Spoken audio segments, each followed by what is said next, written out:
Marlène aime-vous tout? Je cherche l'impact positif que Nathalie Koa peut avoir sur une jeune étudiante. C'est l'intitulé d'un post de nos confrères de Cameroun Web sur leur page Facebook. La suite, dans un instant. Abonnez-vous en activant la cloche de notification pour recevoir la primeur de nos futures publications. Cliquez également sur le bouton Rejoindre pour devenir un super privilégié de la chaîne et participer à son agrandissement. Voici les détails de leur post dans son intégralité. Cette figure majeure du landerneau médiatique camerounais réagit à la suite du passage de Nathalie Koa à l'émission La Reine de ce dimanche 14 février 2021. À l'attention de Steve Fin, influenceur web. Monsieur. Hier soir, j'étais en train de dîner dans un restaurant de la ville de Yaoundé, quand je vous ai entendu proposer à Nathalie Koa de choisir le nom d'une personnalité parmi lesquelles le mien, qu'elle pourrait empoisonner à cause de son impact sur la jeunesse.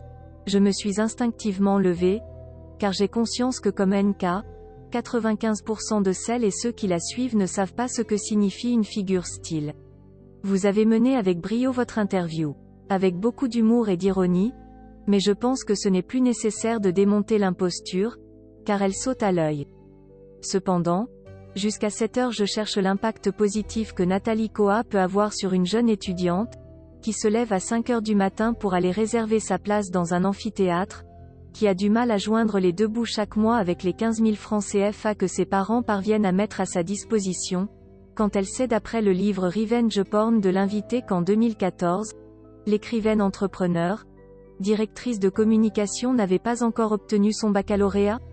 Steve, au lieu de lui proposer de m'empoisonner, vous pouviez simplement lui demander en quelle année elle a obtenu ce baccalauréat.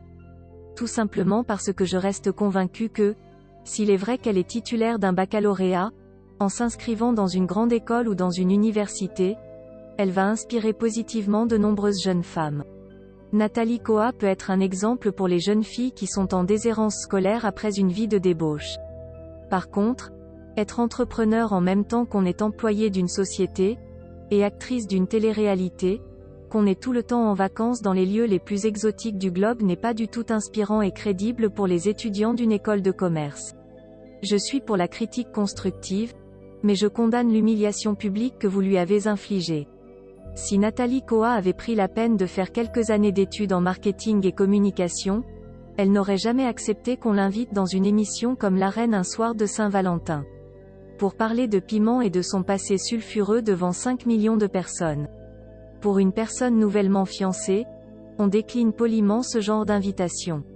Veuillez prendre 3 secondes pour liker la vidéo et la partager. N'oubliez pas de vous abonner à la chaîne YouTube Camer TV Info et Cameroun Actu. À bientôt pour de nouvelles publications.